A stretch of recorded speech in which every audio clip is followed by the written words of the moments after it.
warahmatullahi wabarakatuh. Perkenalkan, nama saya Suci Karna Dewi, NPM 2006020003, Prodi D3 Farmasi, Fakultas Ilmu Kesehatan, Universitas Muhammadiyah Magelang. Dan bersama rekan saya, perkenalkan, nama saya Ira Aprilia Dewi, NPM 2006020004, Prodi D3 Farmasi, Fakultas Kesehatan, Universitas Muhammadiyah Magelang.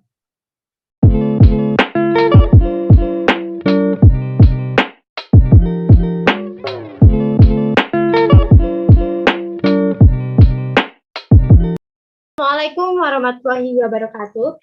Pada kesempatan kali ini, kelompok kami yang terdiri dari saya, Ira NPM 04 dan Suci NPM 03 akan mempresentasikan hasil diskusi kelompok kami mengenai obat Alpara.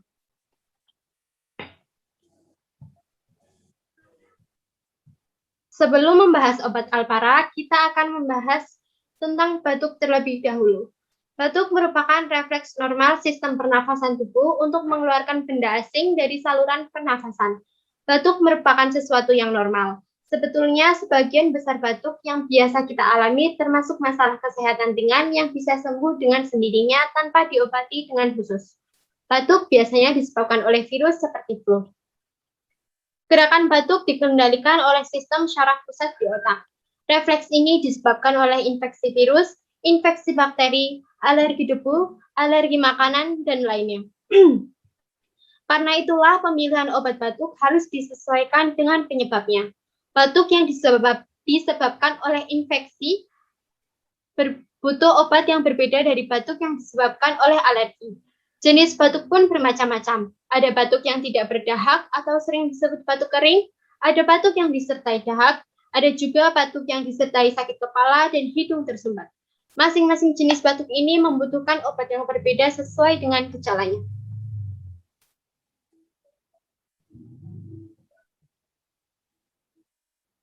Selanjutnya kita akan membahas tentang Alpara Kaplet, yang merupakan obat batuk dan pereda flu dan termasuk golongan obat bebas terbatas.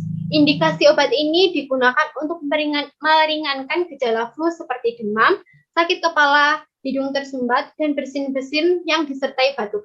Sedangkan kontraindikasinya untuk penderita gangguan jantung dan diabetes mellitus, penderita gangguan fungsi hati yang berat, dan penderita yang hipersensitif terhadap komponen obat ini.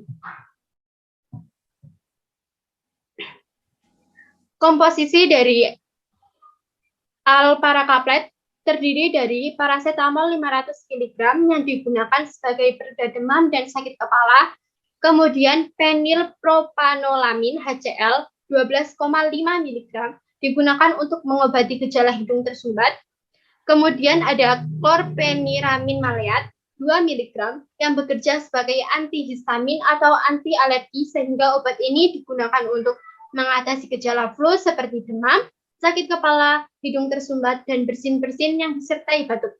Dan yang terakhir ada dextrometorphan HBr 15 mg sebagai antitusif yang bisa menekan refleks batuk.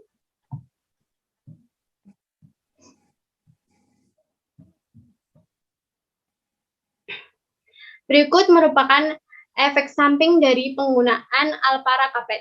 Yang pertama ada rasa mengantuk, kemudian gangguan pencernaan, dan yang ketiga ada gangguan psikomotorik atau dapat diartikan sebagai kelainan pada tingkat aktivitas seseorang, baik berupa perlambanan, peningkatan, atau kondisi lainnya.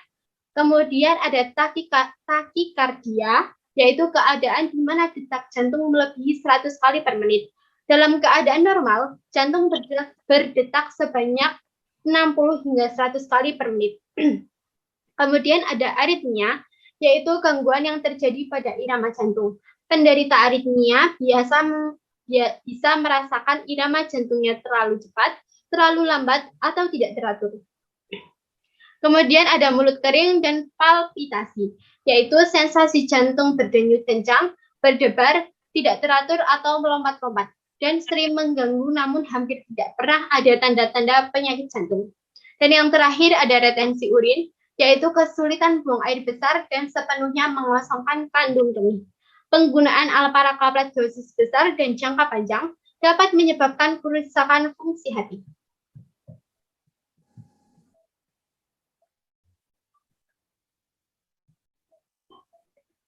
Selanjutnya, aturan pakai. Alpara dapat dikonsumsi sesudah makan. Selanjutnya lagi, dosis obat. Adapun untuk dosis dewasa dan di atas 12 tahun dapat dikonsumsi 3 kali sehari, 1 kaplet. Selanjutnya, untuk anak 6-12 tahun dapat dikonsumsi 3 kali sehari, setengah kaplet. Penyimpanan obat. Adapun cara penyimpanan Alpara dapat disimpan di tempat kering dan sejuk di bawah suhu 30 derajat Celcius.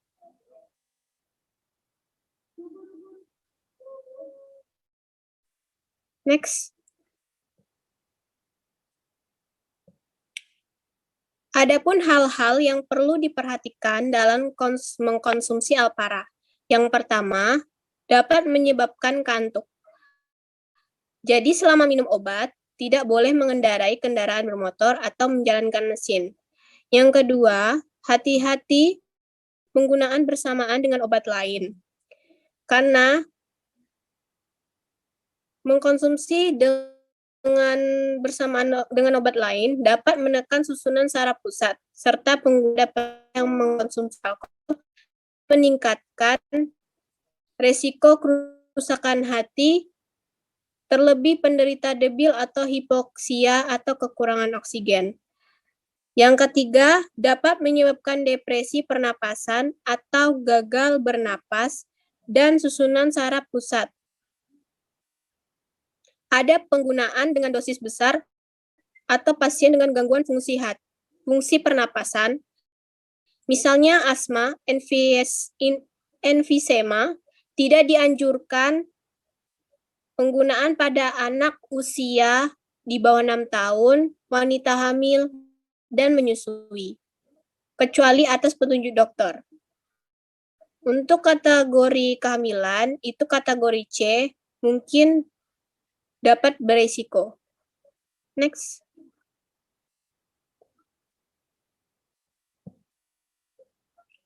Makanan, minuman yang dilarang. Apa saja sih makanan dan minuman yang dilarang saat batuk? Yang pertama, makanan yang digoreng. Alasan lain, kenapa gorengan menjadi makanan yang perlu dihindari saat batuk? Karena makanan ini dapat menyebabkan naiknya asam lambung dan alergi makanan. Refluks asam lambung yang naik dapat memicu terjadinya penyempitan saluran napas, kemudian menjadi batuk. Jadi, selama kondisi batuk belum juga membaik, sebaiknya hindari konsumsi makanan yang dilarang saat batuk. Ini untuk mencegah kondisi semakin parah.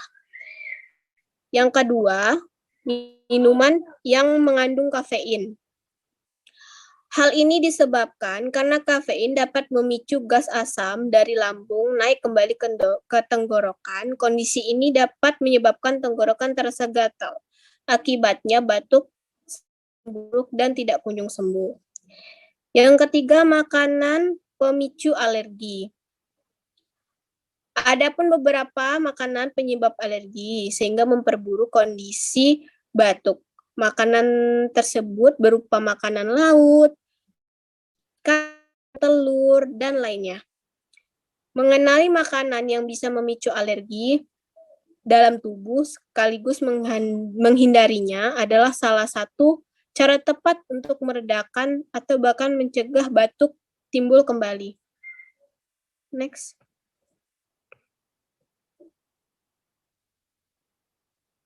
Pencegahan batuk. Pantangan untuk mencegah batuk semakin parah. Yang pertama, merokok.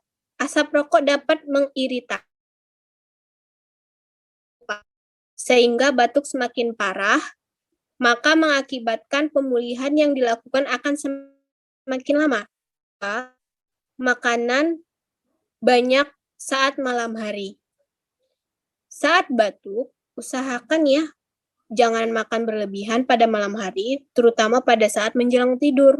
Akibatnya, asam lambung bisa mengalir ke bagian atas saluran pencernaan dan mengakibatkan iritasi sehingga memicu batuk.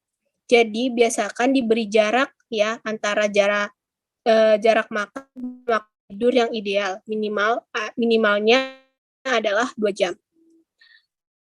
Yang ketiga, tidur posisi telentang. Posisi tubuh ketika tidur merupakan salah satu faktor mempengaruhi kondisi batuk. Tidur telentang dapat memicu batuk di malam hari, terutama jika memiliki batuk berdahak.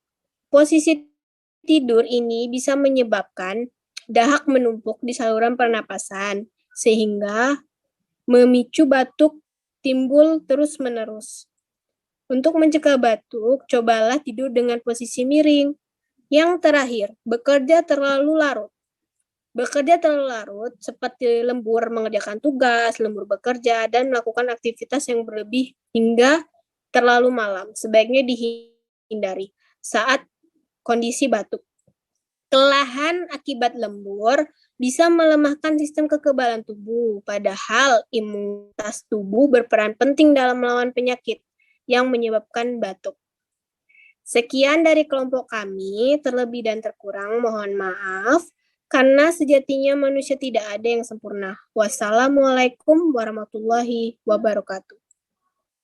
Sekian dari video yang kami tampilkan saat ini, terlebih dan terkurang mohon maaf. Wassalamualaikum warahmatullahi wabarakatuh.